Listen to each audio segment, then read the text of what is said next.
Hello, everyone. Welcome to the Certified Educator Program's webinar session, Customizing CK-12 Adaptive Practice and Assignments. I'm Lindsay, one of the CEP program managers, and my colleague Katie and I will be running today's webinar. We've had a great start to the 2018 Certified Educator Program.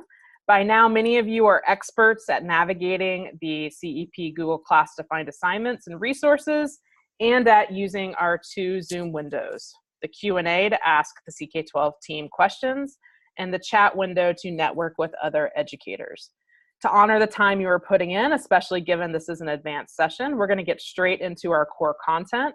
However, please do not hesitate to ask any program, Zoom, or other questions in the Q&A window as we go. So with that, let's get started. Here is my colleague Katie with today's content. Thanks, Lindsay, and thank you to everyone who joined us today for our session on customizing practice. In our Getting Started with CK-12 Adaptive Practice and Assignment session, we covered the basics of our adaptive practice system, along with CK-12 classes and reports. If you missed that session, I highly encourage you to join us for one later this coming year, or to watch the recording in the CEP Google class. In this webinar, we'll be covering the following topics.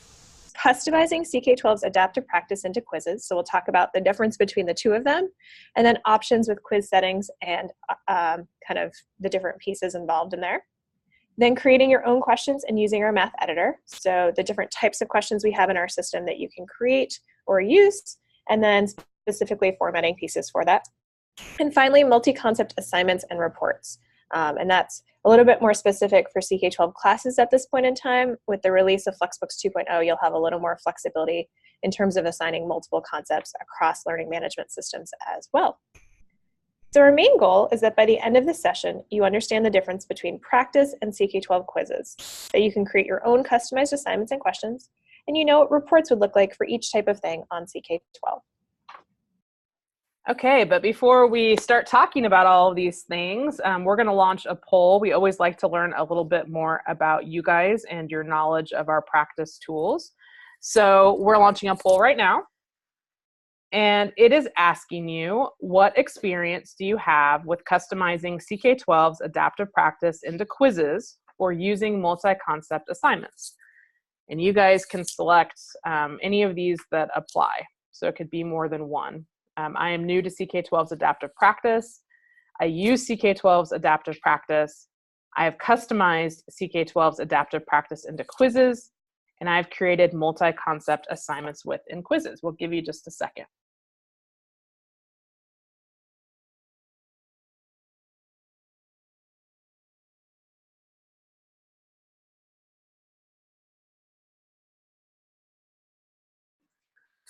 All right, looks like most of you have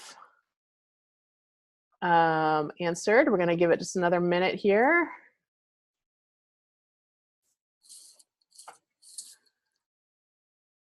All right, we're going to go ahead and end this poll, and I'll share the results with you. Guess I'm not terribly surprised that you guys joining us for the webinars are still pretty new to CK-12's adaptive practice. We do have some veteran users of our adaptive practice system, and that's great. You're here to join us to take us to the next level, how we can turn those into quizzes. And that's, I think this is going to be new territory for most of you about customizing it and quizzes. Okay, so just a reminder that we do have session resource pages available to you. Hopefully you guys are finding these in our Google Classroom. We'll also put the link to this one in the chat window. You can print these before a session begins, or you can use it as a reference when completing assignments or customizing practice during the school year. So now we're going to talk about the differences between using CK-12's adaptive practice and customized quizzes. So let's talk about kind of the similarities between them first. So both of them pull from our database of 150,000 plus questions. And those questions are primarily math and science, and we do have some spelling built into that as well. These can be quick assigned using that assign to class option from any modality page, or you can assign them through CK-12 classes or a learning management system. The reports for these include things such as the time spent on the whole practice or quiz, the level of questions, and the specific answers that were chosen for students. Both practice and quizzes can be accessed online via a computer or laptop, or using our practice app on a tablet or mobile phone. We're device agnostic, so feel free to use an iPad or an Android phone or whatever that looks like. You can find out more information on that on our tools and apps page to download those apps as well.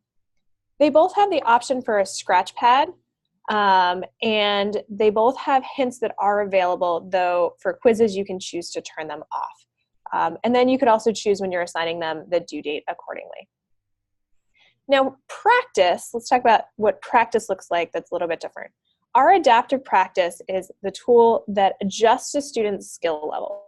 So that means if I just assign a concept and I assign the practice for a concept to a student, that will adjust to how they're doing. If they are doing well, it will give them harder questions. If they are struggling, it will give them easier questions. And it might even stop them and offer recommendations such as a text to read, a video to check out, or an interactive. So that's kind of the adaptive component of that. The goal for adaptive practice is 10 correct. That's a system set goal. There's nothing you can do to change that if you want to stay within the adaptive practice component. And students can practice, leave, come back, pick up where they left off, and kind of work their way through. So all of those are really the main purpose behind that adaptive practice system is to allow students to practice and build up their skills to higher and higher levels of learning. When you go over to quizzes, there's a few differences there. So in terms of the quizzes, let's talk about the goal for a second. So the goal in adaptive practice is as many questions as they attempt, they're aiming to get 10 correct. For a quiz, the teacher's going to choose either the number or even drill down and choose the specific questions that they want. And this, I know teachers that use CK-12 quizzes as quizzes or tests or just as simple homework where they want all students to get the same exact questions. So when you're doing that, they can pick ones from our system using the 150,000 to start with, or create new questions from scratch, and then tag them to one of the concepts that they're working with. The report for students there is based on the total number of questions in that quiz. So they are working their way through it. However many they get right, divided by the total number, gives them their percentage score for that quiz. And that's something that if you set unlimited attempts, you can start from the beginning and work your way through that again. But you definitely need to do it in one shot, and whatever that score is at that point in time would be the score that you're working with. So at this point in time, I'm going to steal this screen from Lindsay. We're going to go over into our system and start exploring what this looks like. So there are two ways to access customizing practice. So option one, let's say I was exploring adaptive practice and I picked, let's say I'm a math teacher, so let's switch it up and do earth science, for example, here.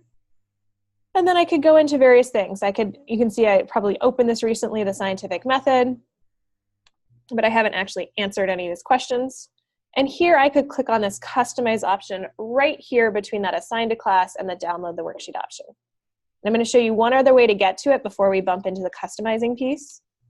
But within practice, if you're browsing practice, you can totally customize it that way. Alternatively, I could do the same thing by going through a branch, go into that particular concept, click on scientific method, and then from that practice card, so if I go into this piece right here, my option to customize, just like you would see on a read, is on the left side right here. I could also find the same page through search, and then I would get this customize option on the left side. While I'm here, just a reminder, these three ellipses allow you to pull an embed code for this, so either your quiz or your practice, whichever one, if you wanted to embed that in text that you're working with, that might be useful there. But let's go into customizing. So once I hit customizing, I'm going to say, okay, I've got this. And now I'm in a new quiz. So I'm going to just title this, so demo for July 17th. And I could put some description. So this description says, scientific method is my topic, and maybe I'm going to add some stuff and hypotheses on hypotheses. So I could put a description that can just be helpful for me to know, okay, what are the pieces that I'm building this quiz to include? That's especially helpful if I'm putting more than one topic within the quiz. So once I've set that piece, I can choose my number of attempts. So if you remember, practice allows students to come in and out of it and continue to work towards that mastery goal of 10 correct. For quizzes, they have to take it from beginning to end anytime they access it. So you can say you got a one-shot deal with it, you're just doing it once, I'm treating it as a quiz, maybe let them retake it a second time, or you could say it's really just homework practice and they can do it as many times as they want until they get the piece there. I can also set a time limit for any attempt, and that's a time limit for the total amount of time that students are working on this. It's not per question, it's, let's say I want them to do it in 30 minutes or something like that. So you can choose those pieces there.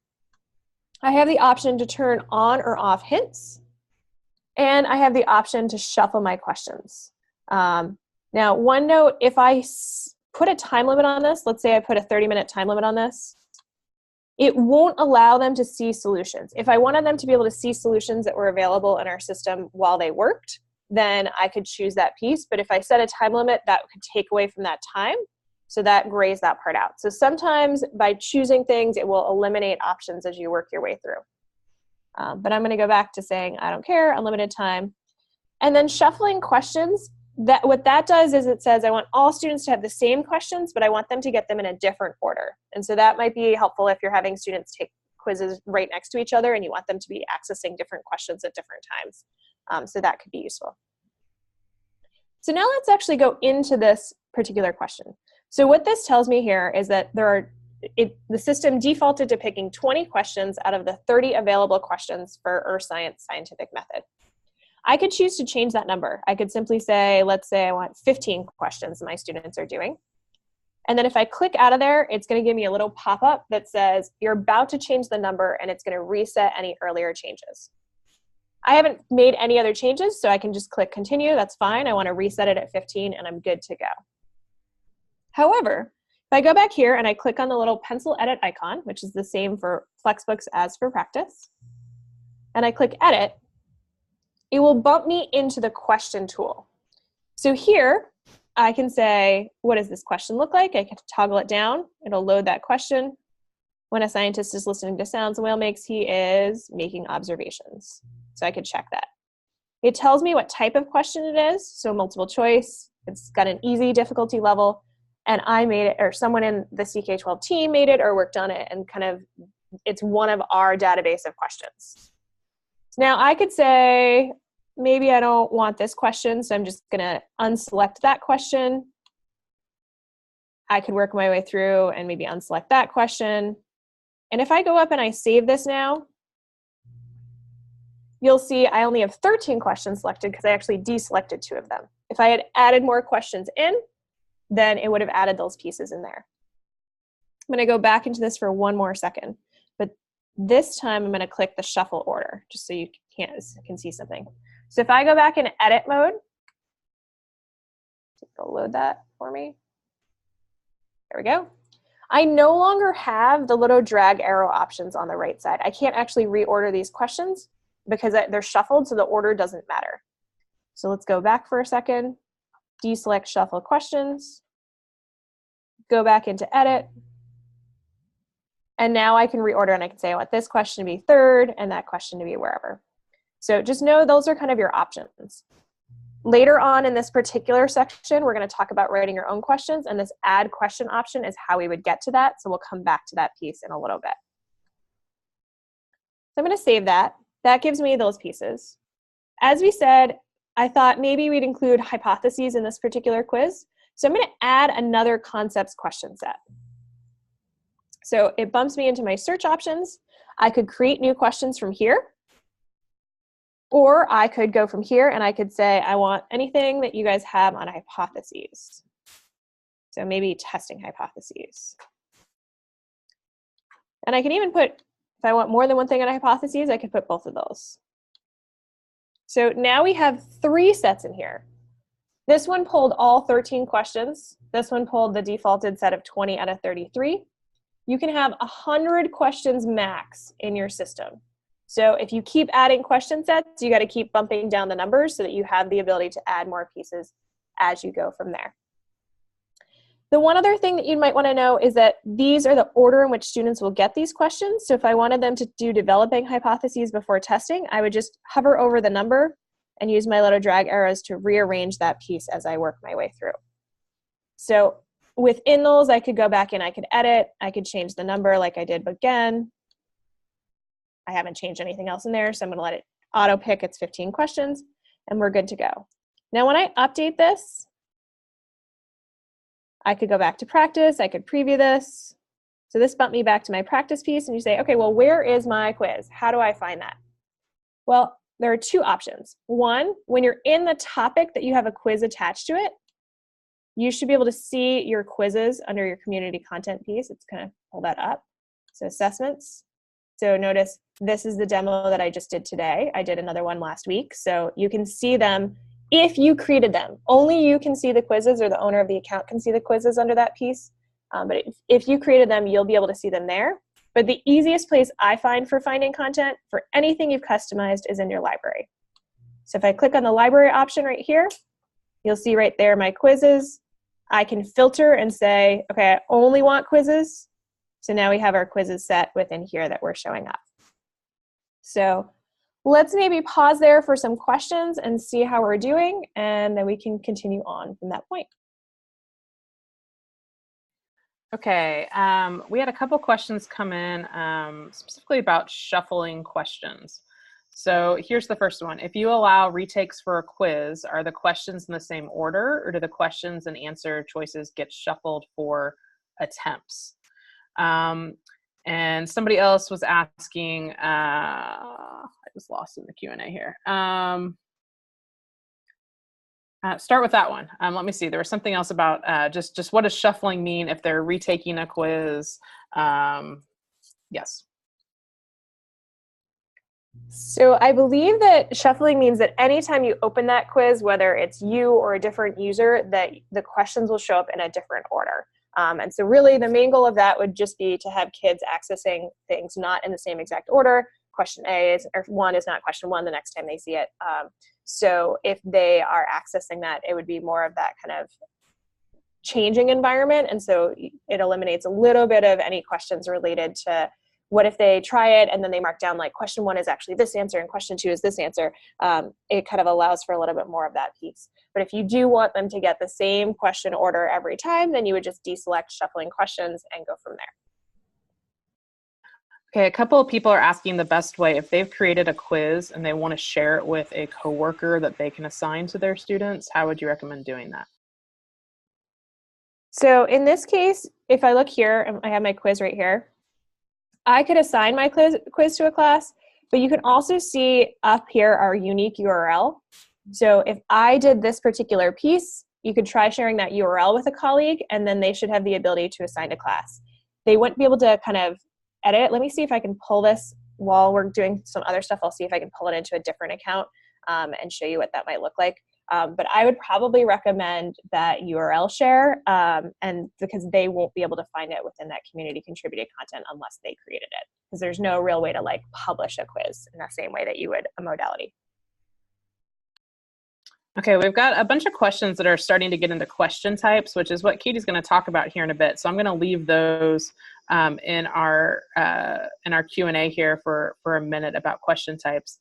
Somebody's asking if they can change the out of number because of the denominator. So maybe explain why they're seeing different numbers for the denominator as they're saying in quiz.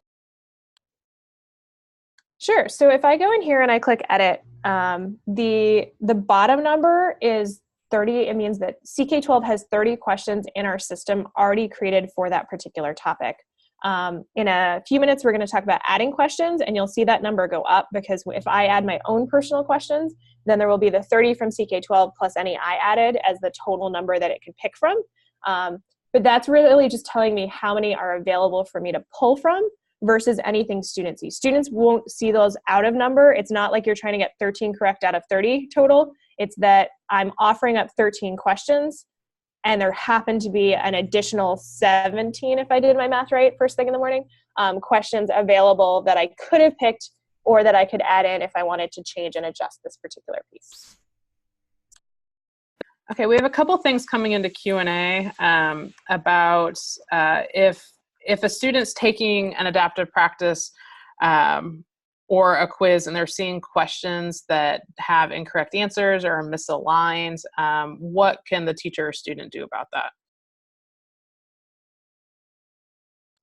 Sure, let me bump over for a second to a question. Let me just actually pull something up. So if I go in here, let's pick spelling for a second, just because, you know, we do so much with math and English that it would be great to do a little bit of spelling. So overview of the consonant P, and if I'm in practice here, and if I click preview as a teacher, that's the same thing students would be getting with practice. And you'll see in this bottom right thing, this improve this question option. So if you have any questions, I think probably the most common request that we get within this is that our answer choices for open choices are a little bit more specific than some people would like. Maybe it's not accounting for a misspelling that a student might often make or something like that. So if there's some way that you think we should improve a particular question, you can select based on the question, the answer choices, hints, some sort of other component or alignment.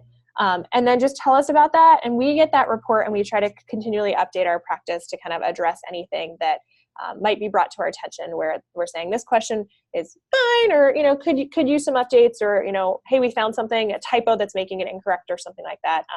But we do continually try to go through and improve those questions and make sure that they are up to par for your work. Okay, we have a lot of specific questions coming into the Q&A. Felix, Michaela, Carl, we're all working on trying to type answers to your questions as well as feed some to Katie. But Katie is going to keep going here, and she's going to start talking about how to create questions. So I think that's going to answer a lot of the questions that are sitting in Q&A right now. But just please be patient, and then also know that we do have a help center that has a lot of great material on it. The help desk, you see it in the upper bar on our site that says help. You can always type in your question. It's got great information about quizzes, what it means to shuffle questions, timed questions, what kind of questions you can create. So, so that's a great resource for you as well. But Katie, why don't you pick back up with creating questions? Great. So I'm going to just talk about our question types first, just because I'm on the screen for a second. This is one of our highlighting question types. And what this does is I want to spell any letters, highlight any letters that spell t and b in this word. So the B would do that, and the T would do this here. If I got something wrong, and then I clicked check it, it would tell me these two were correct, but that one was wrong, and gave me a great little every mistake's an opportunity, positive, encouraging message that went with it. So highlighting is one of our kind of extra special question types that we added in recently. Notice here I spaced out all of these letters within this piece. I want to do that. We'll show you another one. So here, this is a science highlighting question, and it says highlight the key concepts. And here, as long as you choose any word within the kind of concept or the answer choice, it's going to highlight all of the pieces of significant figures. So here, this isn't kind of one whole piece, but you can see different parts. So it's saying measuring instruments, significant figures is accurate, bills are incorrect, and I think unit of measure was the other one. So just know that it's doing whole words or groups of words when you're highlighting pieces, and we'll show you what that looks like when you're building it. The other kind of funky one that is newer in our system, so you'll see this start to show up more and more as we continue to build questions, but you can definitely take advantage of it if you're creating your own questions. And that's called our drag and drop, which is our categorizing option. So here, I created a bunch of pieces, and we want to say, are these functions one-to-one? So 2, 4, 6, 14, 4, 9, 14, that one looks like it's one-to-one. Let me find one that's not one-to-one. Okay, this is not one-to-one, and then I'm just going to kind of try to mismatch a couple of these. So basically, I'm putting stuff in different categories. And remember that on this particular screen, I'm working on a computer, but if a student was doing this on the phone, it would probably bump the one-to-one and not one-to-one sections directly on top of each other vertically, so they would scroll through that. So just remember that it's not that you're fixing it to a specific point on your window, but that you're really pulling into different categories. If I check that, it tells me those 3 are correct and those 2 are incorrect. So those are kind of the extra types that might be super unfamiliar for you. So I just want to make sure that you understand that piece. So let's go back to my quiz page. So I'm in quiz editing mode, and I want to add a question set of some kind. I could do it from here. I could create new questions here, and it would pop me up into my question tool. So at this point in time, I can create a couple different question types. So multiple choice is your pretty standard. I can multiple choice, select all, apply, and true false. Multiple choice is anything from 3 or more choices. I think we have about 3 to 6 options for that. Select all that apply. If I click this, I now get the ability to choose more than one answer choice in my answers that is correct. So that would be a kind of like a, well, selecting all that apply answer. True false doesn't have to be true false. True false is either true false or any sort of binary option. So I could change this to be noun, verb, or something like that if I wanted to create questions where I wanted them to tell me if the following was a noun or a verb. And so you could do that piece. So just know that your true false choice allows you to kind of create that binary choice as well for multiple choice. Short answer gives me an answer choice. Now notice, because I'm changing the type of answer I'm getting, it's going to reset any answers I put in there. That makes total sense. So I would type my question prompt up here. And then I could put in whatever that answer was. Now, if, for example, my answer was 1/2, and when students are inputting, they only have access to the keys on their keyboard. There's not sort of extra special formatting for this piece, so we can talk about what that looks like in a second. But know that they have just the keys on their keyboard, so it will only, like up in the question editor piece, I have options to do extra formatting. In the answers, it's just straight text that they could type in. But 1/2 and 0.5 are the same thing. So I might want to add an alternate answer choice of 0.5 as a totally acceptable answer, unless I'm working with fractions, in which case I would say, you know, write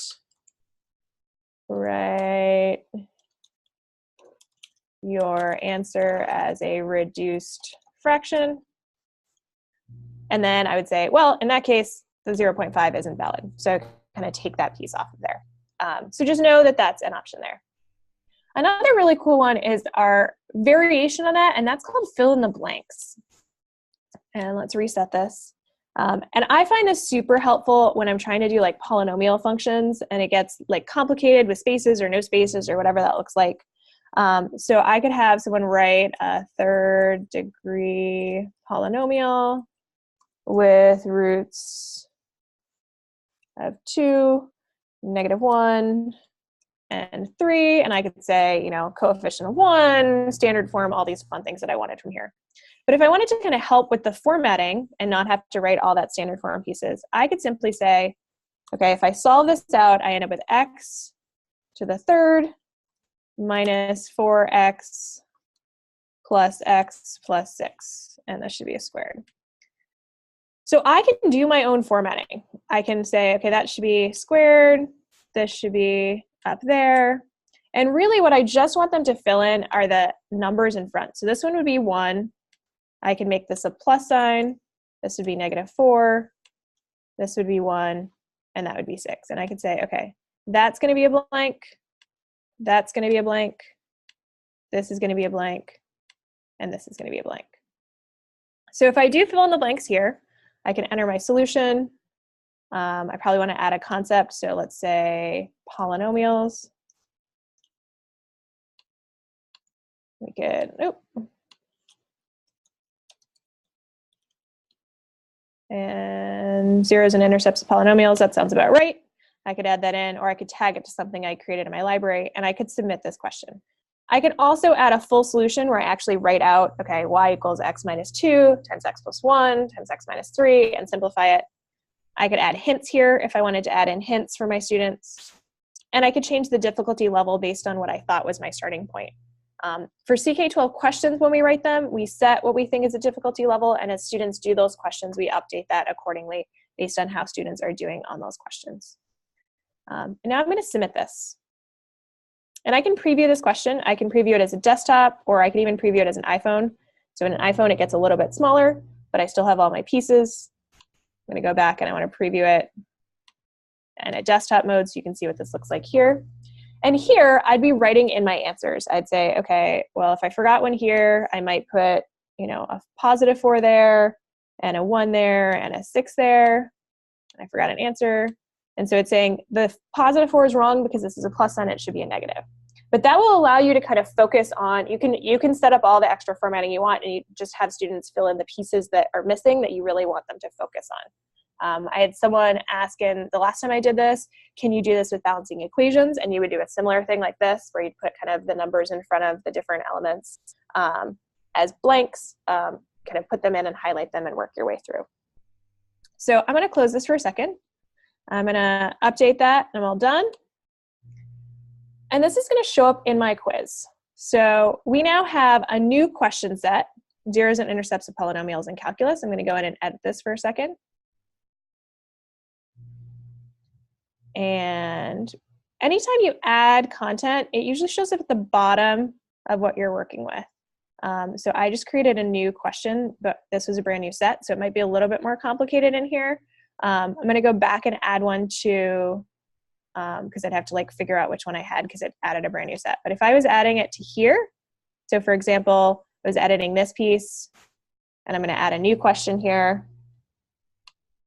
So within my piece, it'll be much easier to find because I've already preset that part. I could say, let's do sort the following based on whether or not they are metals. So this is how you create a drag and drop categorizing option. So you get to see what that looked like. But now I would say, okay, well, my choices are hydrogen, oxygen, nickel, nitrogen, and iron. Okay, and for each part that I wanted to include, I would just highlight it and I click add an answer. This is the same process you would do, you notice we did for fill in the blank, or for if you were using highlighting options, you would do the same thing. And then I'd pick my categories. So the first would be non-metal. Let's delete that other part. I'm going to add a category that says metals. I can edit that if I mess that up. Click there, and then I'm just going to drag stuff in. So hydrogen, nickel's a metal, iron's a metal, nitrogen, and oxygen. So those are the answer choices I'd want them to get. And if I submit this, I can always preview that question. It's already tagged to a concept because it's in there. So I can say sort the following. We get to see what this looks like. Did I do them correctly or incorrectly? Oh, I got two wrong as I pulled them in randomly without looking. So that gives you an idea of what your question looks like.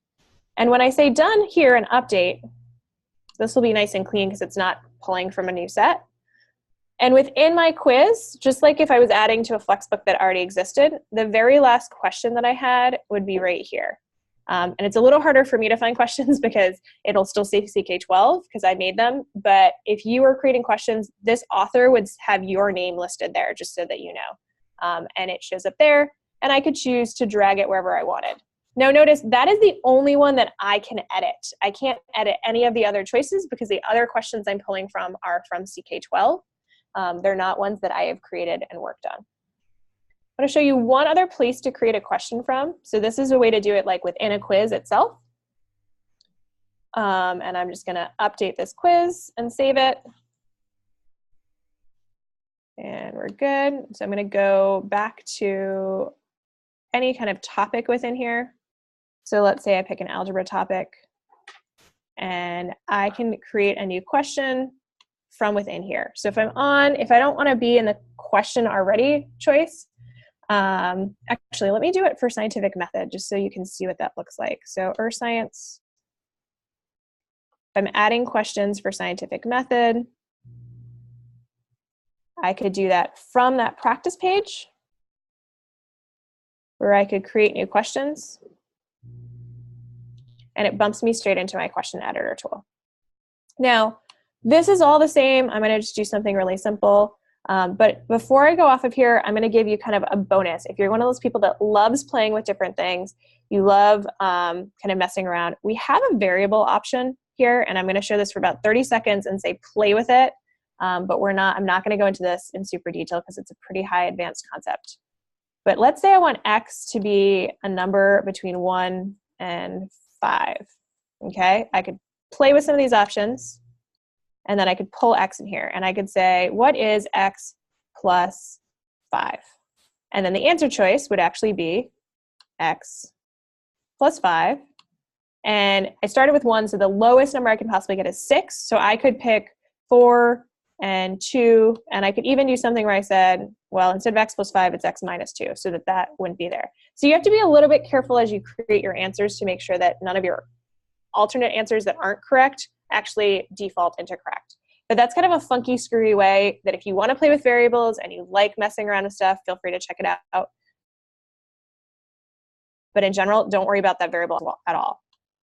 So if I submit this, and I go back into my quiz on scientific method for a second, I'm going to edit this.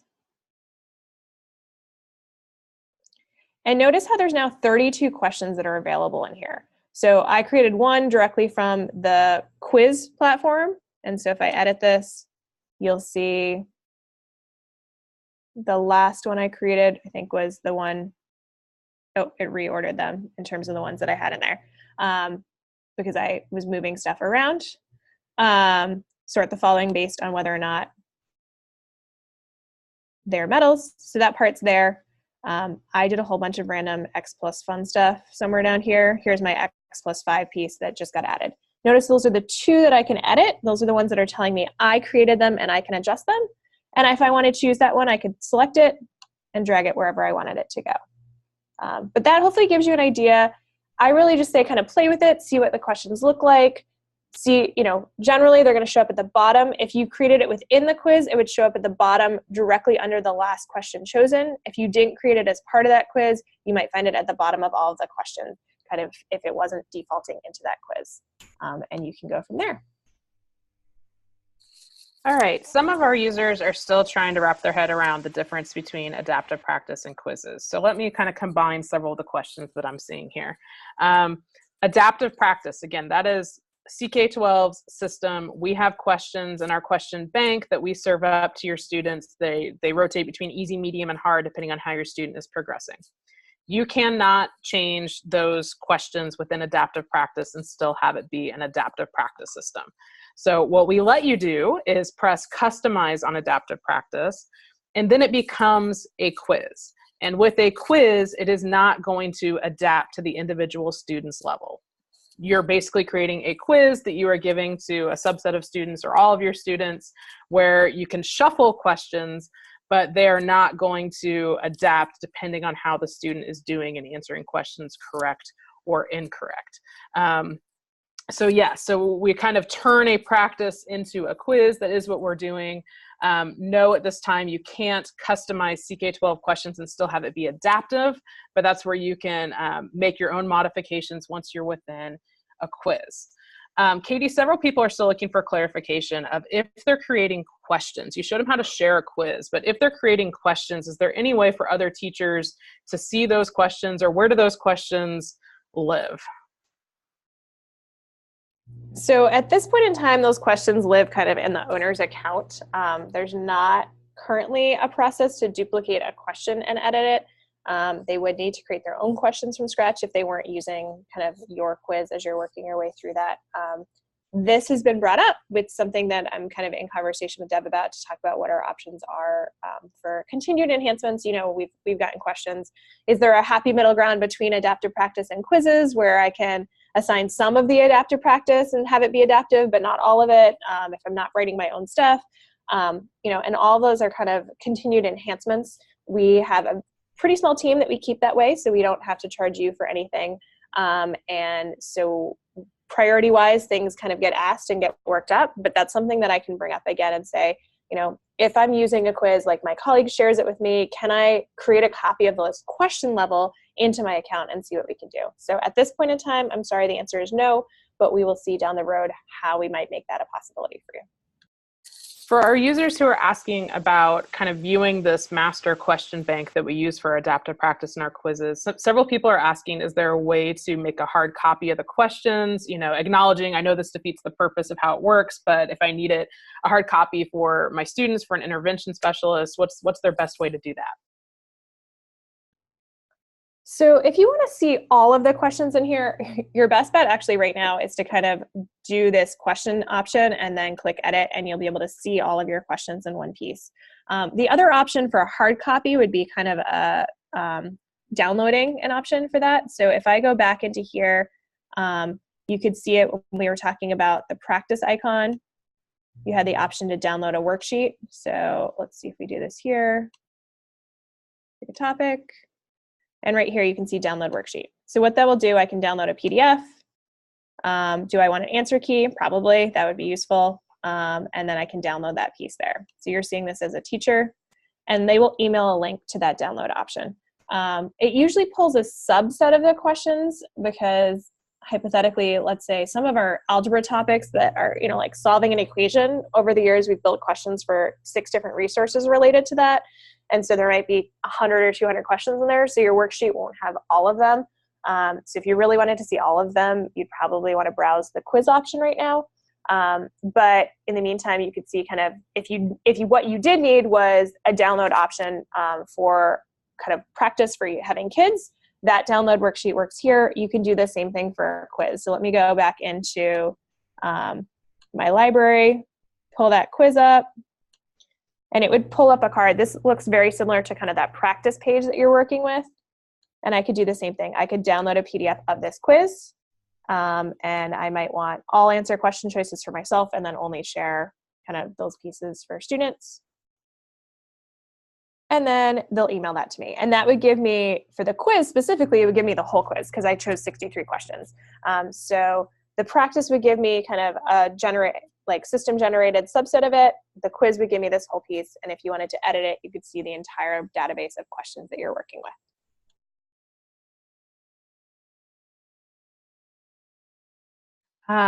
Okay, let's see what else. There are some specific questions, like highly specific questions asking you to demo some things. So I'm going to save that for as time allows toward the end here. A lot of people are asking about reports and what all you can include in different assignments. So we might go ahead and progress through here, Katie, and talk about the next section. And then I'll keep an eye on Q&A, and we'll see what else we can knock off when we pause again here in just a few minutes.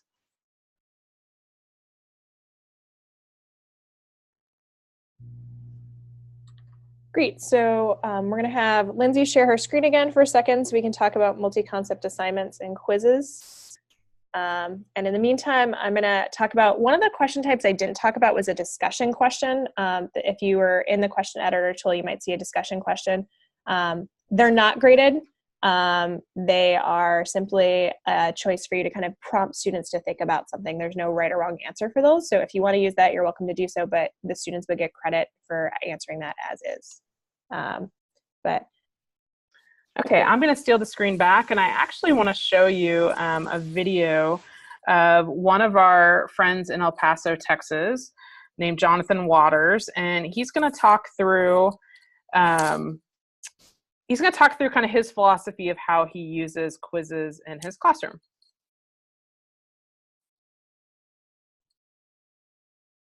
So the practice, and especially now with some of the updates, has become more adaptive to where the students are working on different questions. The more questions they get right, they seem to get more challenging. I've noticed as I go around help kids, question number 5 for one student is not question number 5 for another student. And as a teacher, it benefits me because it challenges the students to their level. I think I had a student earlier talk about how it's kind of adjusted to her and it kind of keeps her engaged. And then also, too, it helps me kind of see where these students are at. And in the quizzes I attach to the practices that come from that question bank, those tend to use the same questions for every student. But then again, at the same time, the real-time feedback is something I like, too. So the kids, they take the test, they know immediately what their grade is.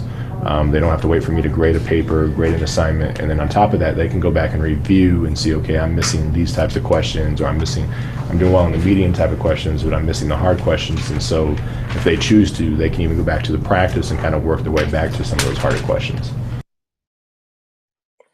We like to play these videos just to give you an idea of how our users are using us. You can always go to ck12.org/testimonials. We have hundreds of videos, just little sound bites like that, that you can search through some titles if you're just looking for some practical advice of how teachers and administrators and students are feeling about different CK12 resources.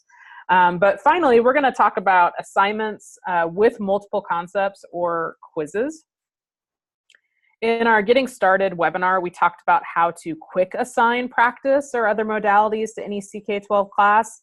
And today we're going to show you how to build a multi-concept assignment or include practice and quizzes within the same assignment, which several of you were asking about in Q&A. So multi-concept assignments or assignments with practice and quizzes. We're going to talk about creating from within CK12 classes. Students can access the practice app or use it within CK12 classes, and students can choose the order to complete. So our reports for assignments with multiple parts. We do split into multiple parts. Each part is based on the type of assignments. And just a reminder that our practice is always based on getting 10 correct. But with quizzes, you're going to get a true percentage based on the number of questions you've asked them to complete and the number of questions that they got correct. Remember that our quick assign option for other modalities like our reads and our videos and our RWAs, this is simply a check versus incomplete based on if the students accessed that read or video. Or in one of our simulations or our PLICs, it's based on the interactivity that they do with that. But you get a true report for practice based on 10 correct, and a quiz will get the percent correct.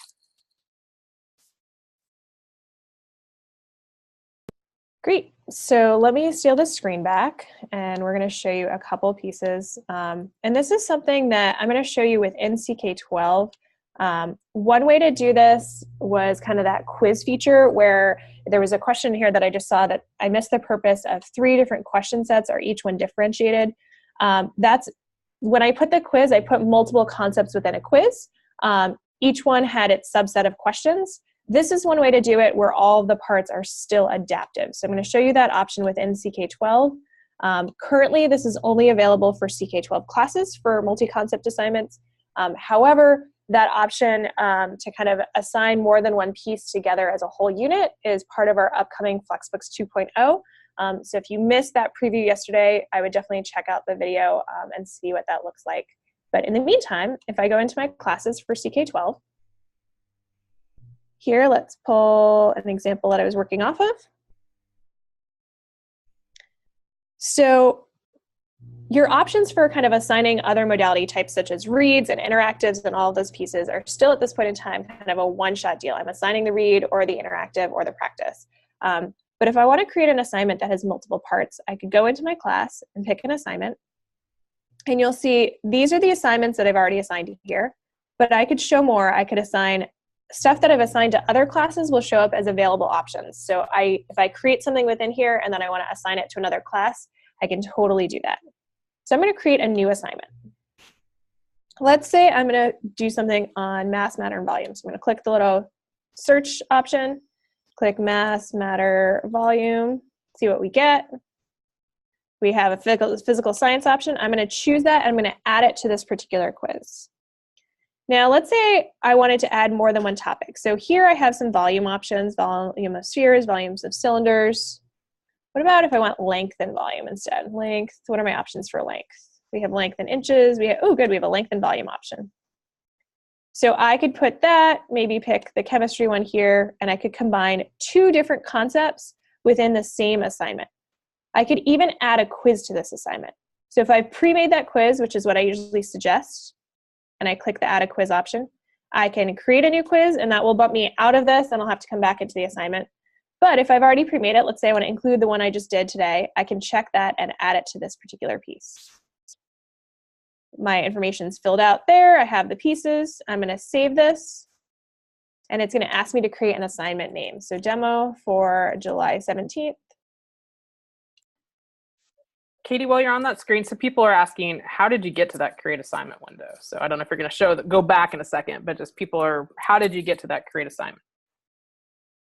Sure. So right now, as you can see, my only option is to assign this to the 2018 CEP grades thing. So I was in that particular class environment.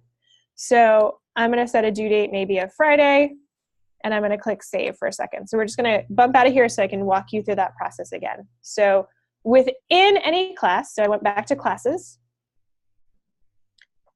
I picked this particular class that I'm working with. And then I clicked on the assignments option here. So I want to see the assignments that are in here. The demo for July 17th is the one that I just did right now, and that's assigned. So it's listing them in the nearest due date, if you notice. So the one that's due on the 17th or today is up at the top, and then it's working its way down to the one that I put there. I can edit this assignment, so I could just toggle this down and say, okay, I want to pick a different due date. I could undo the assign, or I could actually go back in and edit it. So if I click edit instructions, it would be the same. What I clicked to get there was this create an assignment button at the top right up here. But if I click back in and edit it, I could edit my instructions here, or I could actually edit the whole thing. And it's going to just note that it's going to change it across all of them. But either creating an assignment or editing the whole assignment bumps me to this particular page. And there I can search for concepts. Once I get my or I could browse concepts. And then any concepts that have existing practice for CK12, I can add in here. And each of those parts, that first two parts, the mass, matter, and volume, matter, mass, and volume, length, and volume, those are adaptive practice components. That means within that particular part of the assignment, the questions are adaptive and students are getting different questions based on how they're doing. The last part, that demo for July 17th, is the quiz that I added to this, and that would be fixed. That would be the questions that I picked. All students would get the same questions. So this is a way to kind of build up practice where you can say, I want them all to do a couple different practice options, and then I want them to have the same quiz at the end that kind of says, how did you guys do on all these different pieces when you're getting the same questions? I'm going to interrupt for just 1 second because our Q&A window is getting flooded with questions about Google Classroom and Canvas and Schoology. So what Katie is demonstrating is if you are using our CK12 classes to assign work to students. I'll let you talk real quick about their options for those other learning management systems, but since everybody's using sort of a different system, we do just want to show you CK12 classes today, and then we've got options for assistance if you're looking for help with another learning management system. Sure, so let me save this particular assignment. It may not let me save it because I actually haven't changed anything, so let's add something to this, and then I can save it. Once again, this is that multi-concept assignment option within CK12 classes. I'm going to bump my library out in another tab for a second. If I go back just to the quiz that I made, so if I'm assigning from CK12 to a learning management system, which in this case, the only way to go in that direction is Google, so I could click assign to class. I could assign this particular modality to my CK12 class, or I could choose to assign it to Google Classroom. And if I click on Google Classroom and I connect it, it will then show me all of the classes that I have within Google Classroom right now, and I could assign it to one or more classes. If you are using Canvas or Schoology or Edmodo, you would be doing practice assignments within those platforms, and you would not be using this interface at all. You would simply pull up the options within those platforms and do that. We have a CK12 breakout for learning management systems for Google Classroom. We have another one for Canvas and Schoology that we're offering this week. There are recordings of that already in our CEP Google class. So definitely check those out if you have questions. But this particular piece was just a little bit bonus that if you are using CK12 classes, so actually let me just bump back to classes, you could create assignments that have multiple parts. As we roll out Flexbooks 2.0, you will have the option to create kind of multi-concept assignments with the read and the practice attached to them in unit sections. But that's coming. Right now, this is the one choice to do this. So this is kind of the one, probably the only bonus feature if you were using CK12 classes. I personally don't think that it's enough of a bonus feature that if you're using a learning management system that you would use classes as well. Now, I'm just going to kind of finish within the class environment for a second. If I go back to my reports for a minute, our standard reporting, So this is a real world application that just gives me checks or no checks because it's a text modality. Crossword simulation, also text modality. This is a different 3-part assignment that I did. And actually, the first scientific notation, negative and zero exponents, are both practice. They're adaptive practice pieces. The notation and exponents is a quiz. So I could actually drill down into any of these. I could say, okay, well, how did this person do? It shows me multiple attempts on their quiz. Notice it's reading the last attempt on that quiz as the percentage score. So if a student does worse on the second thing, they probably don't want to click that turn in button. They just want to kind of leave it at the first attempt that they worked off of. It'll show you the actual pieces. But within that part, if I created a multi-concept assignment, it will score each part separately, just as if I'd assigned the practice, the second set of practice, and the quizzes. So that's an option to see it within CK12 classes. But if you're using a learning management system, don't worry about creating one assignment with multiple parts. Just individually assign the 3 parts separately, and you'll still get the score reports. You'll still get those pieces as you work your way through.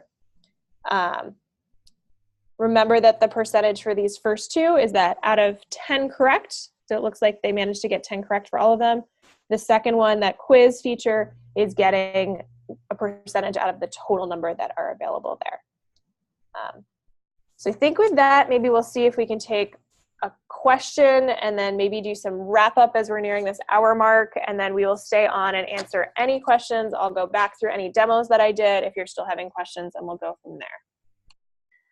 Katie, I'll be honest with you here. There's been a long conversation in chat that some users are voicing some frustration that they've been using our adaptive practice tool and that they've seen some either incorrect questions, misaligned questions. And I want to give you an opportunity to address that, because I think they may be talking about a specific time frame when we know that there were a few issues with this. But I mean, how can we comfort our users who are concerned? Some people are saying, being new to this program, I want to know that the questions and content is being updated and checked.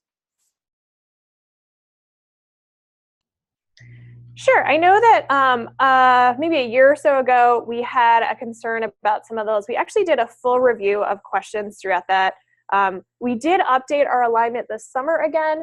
So we're kind of going through and making sure things are realigned correctly when we updated our backend. Our new question types are being checked. That improve that question. If you're seeing a whole batch, I'd say if you ever hit a batch where you're really curious about that set, please email support@ck12.org. And we will look into that immediately. We have done a number of updates. I know that when I've talked to teachers this year, they raised that concern, and I said we just last summer did a whole realignment piece and a whole question check on stuff. And so, you know, we are continuing to add new questions in, and sometimes like we're working our way through and getting all those pieces in there. But you should be seeing that extra kind of overchecked piece. And those teachers were saying, hey, I haven't checked it in a while. Let me go back and check again. The other concern that I'd really, like, I customized a piece and I can't, like, I want to eliminate some questions from the adaptive practice piece. That kind of middle ground between eliminating the questions and not bumping it into a quiz is something that we've started in conversations with our development team, and we'll see what we can do for you on that end. We got some good perspective in the chat. Again, this is a great conversation to be having. But yeah, a couple people said I can say every time that I use the improve the question tool, I was very impressed with the response. We are a very responsive team, so if you do identify something, that's the nice thing about our system is that we can make corrections very, very quickly. Like Laura said, I would challenge you to find a print textbook that is perfect. I know I've never seen one. Yeah, nothing's perfect, but we do want to be accurate. We want you to have faith in our adaptive practice system. So if you're seeing any issues, just report them and help us correct them. But I think you're going to be very pleased with the ability for our tool to be assigned in the adaptive fashion, and then to be able to take questions and make a quiz as well. So I quickly want to do a little bit of wrap-up information, and then we're going to put Katie to work here doing some more demos for you guys of the things that you're asking in the Q&A. But just a few quick program reminders of, we refer to this tools in the apps page quite a bit. This is a place where you can learn more about our different integrations and download our apps and offline reader as well.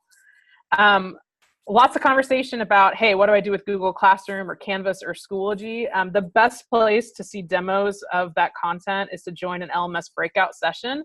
We have some going on this week, or if you're not able to attend live, you can also watch the recording. We already have a couple of recordings within our Google Classroom. You can register for this in Google Classroom.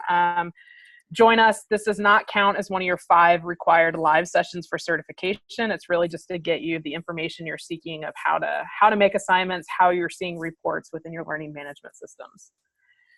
We do have live chats coming up this Friday. Again, I love the conversation that's happening in the chat window. We want you guys to be able to do this within certain regions or areas like homeschool and higher education. So we're inviting you to attend a live chat. We're going to put you into breakout rooms, so small sized groups. And we're going to let you guys turn on your microphones if you would like, and your video camera if you would like, totally optional, and have a conversation with other users in your area. So please consider joining us for those. We've got more conversation happening in the Jumpstart forum. Check that out if you have not already. And then I think an email just went out, and we've got registration in Google Classroom for the Ask Me Anything happening tomorrow with our co-founder, Niru Khosla. Some of the questions that you guys had today actually would be great questions for Niru, just of what you're thinking, requests for future updates, like talk to the founder, talk to the executive director, ask her some great questions about where CK12 is headed and how we can best support you. This is going to be a 30-minute conversation where she's just going to be fielding your questions. And then do make use of our resource pages. We have a session assignment that is in Google Classroom that is required if you are counting this for one of your 5 live sessions. And we have a feedback form as well. We check all of your comments that you give. This is optional, but we do read all of your feedback on this feedback form, so consider filling that out. And then lastly, a reminder about our email address if you need to contact us. And then we are on social media for at CK12 Foundation and using the hashtag CK12 certified. So we are just a minute past the hour mark. If you need to head out and all of your questions have been answered, we'll see you next time.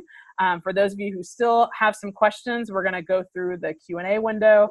If you have questions that go beyond the scope of this webinar, just email jumpstart@ck12.org and we can do more of a long form answer for you there. All right, Katie.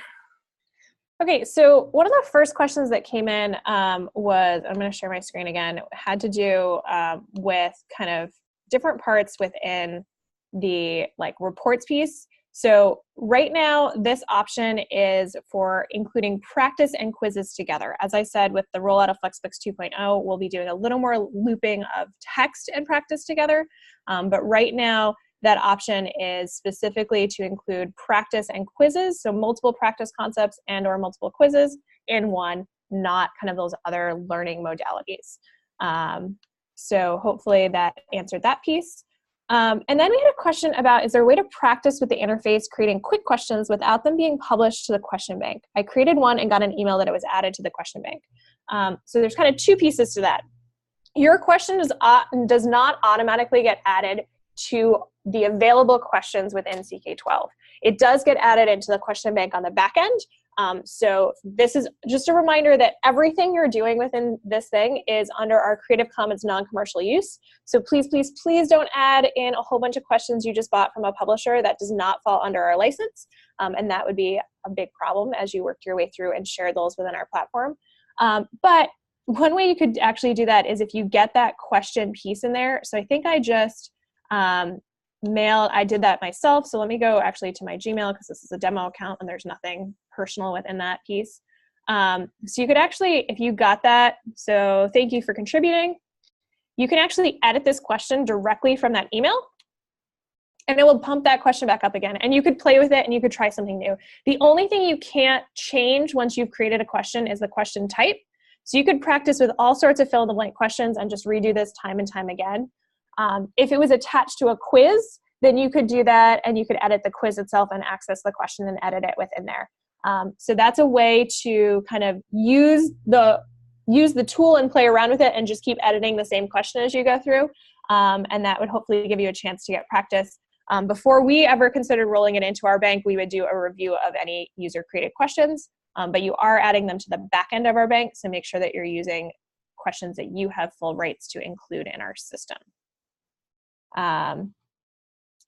We have, is there a way to create a quiz or adaptive practice and schedule it to be pushed assigned to students in CK12? So currently, the option is that when you assign it, you set a due date, but you don't set a start date. Once again, that Flexbooks 2.0 rollout that will be starting this coming fall in August with some of the basic CK12 content, and then we'll work through options for schools to convert their content into it and move on from there. That does have the start and end date for assignment option feature included in there. It is not currently available in our system, but you'll be seeing that in future offerings in different places. Let's see what other questions we have. What happens if a student tries to do a quiz or assignment past the due date? And what if they don't do an assignment by the due date? Can students do work that's not assigned by a teacher? Okay, lots of like how things show up and what happens. First of all, students can do work that's not assigned by a teacher for sure. If they go, let me bump out of here. If they just go to their dashboard, they'll see options for self-study. They'll see options. Actually, I can even pull up a student account for you guys, so you might be able to see what that looks like. So let me switch my share. I'm going to do a new share here. And you'll see the practice piece right here. So this is an option. I'm just going to go to CK12.org.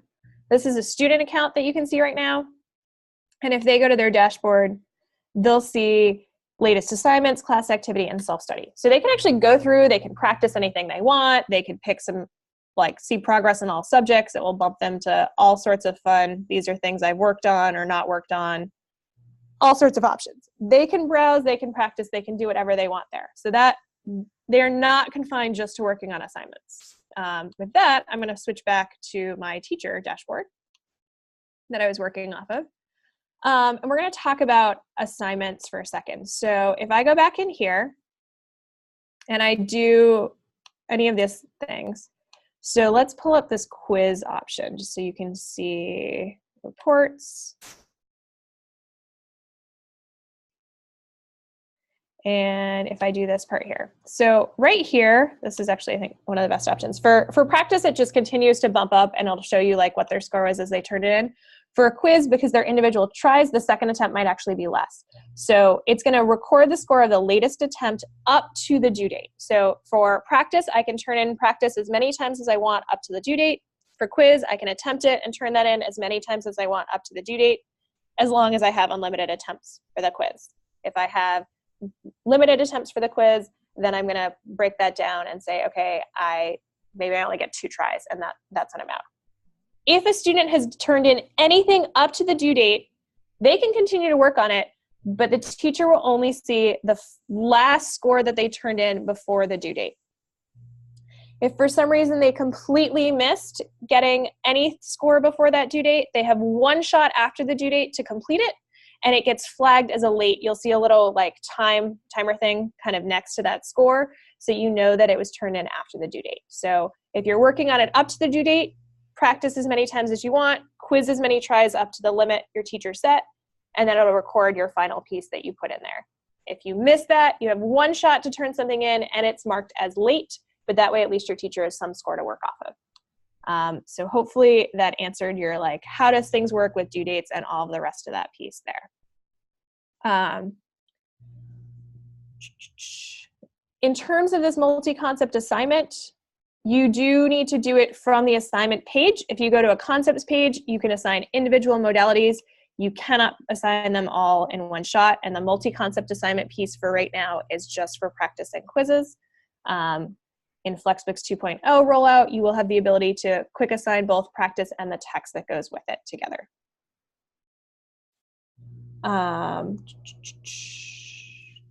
This says, Katie is editing assignments that are already a part of her assignments for her class. Do we need to add concepts and quizzes to a class first, then edit from here? No. So let me go back to that assignments option.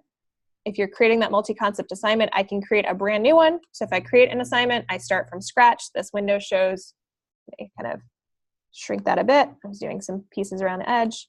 So this window shows all of the parts here, and I can pull assignments from scratch there. You do not need to start with content already in your class, you can do it from scratch with that Create an Assignment button. And what will the students see with the multi-concept assignment? Yeah, let me actually switch back to that student one just so you can see what it looks like. So switch to here. If I go into my class as a student, so I added that to this new one. And look, I have a new assignment here. And I can go to my assignments. And you'll see the one that I did for today. So demo for July 17th. So they'll see there's actually 4 parts here: matter, mass, and volume, length and volume, the quiz for the demo, and then actually that adding, subtracting polynomial piece that I tossed in at the end when I was doing something random. You can actually start, they could start at the beginning or they could start anywhere they wanted. If they just click on one of those parts, it will bump that up and they can do it. And notice it says this is currently assigned to you. So quizzes I need to do straight through, but as soon as I start it, I can try it out, I can submit it. Yeah, I'm gonna just keep going from here. And once I've done it, I could turn it in. Or I could say, nope, that was attempt number 1, I'm not gonna turn that one in. But it's still kicked up as an attempt. If I try this again, I would have attempt number 2 and I could choose to turn in one of those attempts. But a student will see all of the parts of the assignment and technically you could start it from the beginning and work your way through, or you could go from there. So I think I answered. For the practice app, does it allow students to take quizzes or not? It's been answered both yes and no during this webinar. The practice app, if you have assigned it, you will be able to find your quizzes in the assignments within your practice app. If it hasn't been assigned, students don't have access to that quiz, basically. So you need to assign that quiz as either a part of a multi-concept assignment or as a regular assignment, and then they should be able to access that accordingly. If they're just browsing content on the practice app, they will see just the adaptive practice piece. And is there a printing option on reports? Something you can print and hand to students. So not for that full detailed report. We actually have created a CSV option for reports that we are testing out right now. If that is something that you'd be interested in testing out for us and giving us feedback on before we release it this fall, I would fully ask you to email jumpstart@ck12.org or support@ck12.org, and we will match you to the dev team and they can enable that for you. And then you could print it out and give them feedback on, does this give you enough information or would you need more as we print out that option? So that would be kind of the higher level pieces for reports across the board. It would not be the detailed components of that.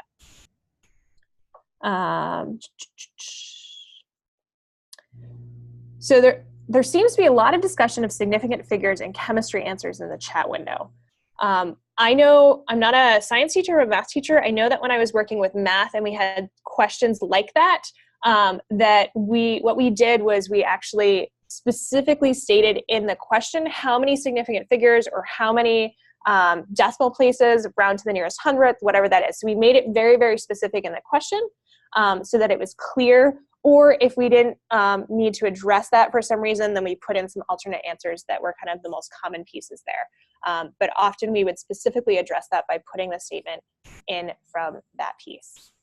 Okay, let's see what other questions we have. A student can choose which attempt to submit for a quiz. Can a teacher still review and see the number of attempts and scores?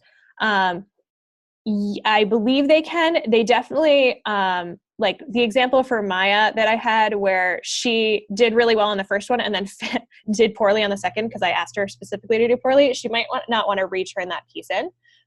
If you have any question on quizzes and attempts, you can set it at 1 attempt. You can say you have 1 shot to do this, turn it in, you're good to go.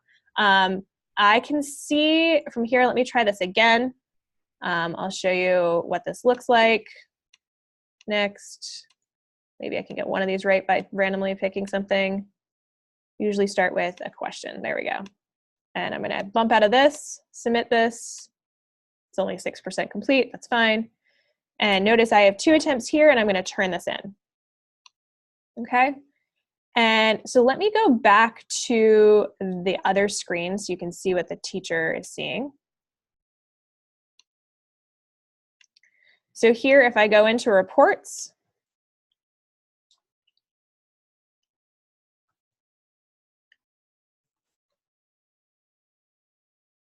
and I look at my demo for July 17th, So right here, I can click on this piece. Here's my score piece. It showed me my latest attempt was only 2% correct because I only got one right. It still shows me the other attempt. So for that particular piece, because it was a full attempt that you're working with, it submitted it as an attempt for the quiz, but it's only kind of giving you that newest score that they wanted them to turn in. I think if I had done the opposite direction, it would save the last turned in score, but it's going to show me those other attempts there. So hopefully that answered your question from this piece. Can I show how to pick from other subjects like I did when adding hypotheses? So I'm assuming you mean within the question editor tool or the quiz editor tool. So let me go back into my quiz. I can find anything I customized in my library.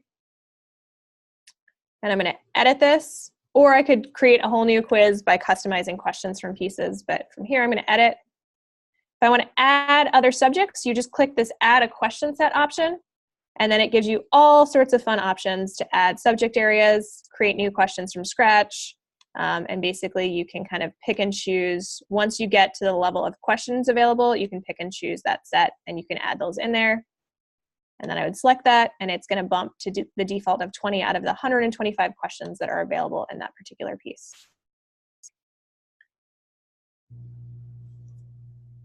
Here we have a question. Do I need a Flexbook assigned to a class to be able to print? I'm signed in as a teacher, but I do not see anything like your screen with PDF print options. So the PDF print options that I was just showing you were for the worksheets. So for any particular topic that you're working with, you could print a PDF of a worksheet. You can also download PDF versions of your customized Flexbooks. Our CK12 Flexbooks are currently available offline in our reader or in the practice app. But if there's something that you need to address students, please just email us at support and we can talk about what we might be able to do to help you with that piece. It looks like we have 2 questions left. So what will the students see with this multi-concept assignment? I showed you they technically could access them in any order, but if they just start the assignment at the beginning and you put the quiz last, they will see the quiz last. So that would address that piece. And then to clarify, if I submit a read that I have created or edited from a pre-existing read, can I create my own practice or edit an existing practice without turning it into a quiz? In order to customize our practice in any way, that means creating your own practice, that means creating your own questions, all of that, that would be surfaced through what we call a quiz. You can assign it as homework, even if it is officially a quiz. You could put unlimited attempts on it, so it's not a quiz. But if you are using anything other than our preset adaptive practice, it would be within this quiz environment, and that is what you would be currently assigning to your students. That happy middle ground we have been asked about, and we are in conversations to see what we might be able to do to address that, but right now that is your option. It's either a quiz or it's adaptive practice. And we've had 2 people ask about archived documents in libraries. You can archive content in your library. You cannot delete it, especially if you shared it. Someone might have already customized it. So you just archive it in your library, and then it won't be anything you have to worry about in your library. As for the title of this, so I could call this homework for July 17th. I could update this. And then I could just go back, and when I go into this particular thing, I think it's currently reading that. Let's go back to my classes. Library, see if it pulled that updated title. Now it says homework for July 17th. It still says quiz attached to it because that's how we designate, but you can just say this is your homework instead of that particular piece.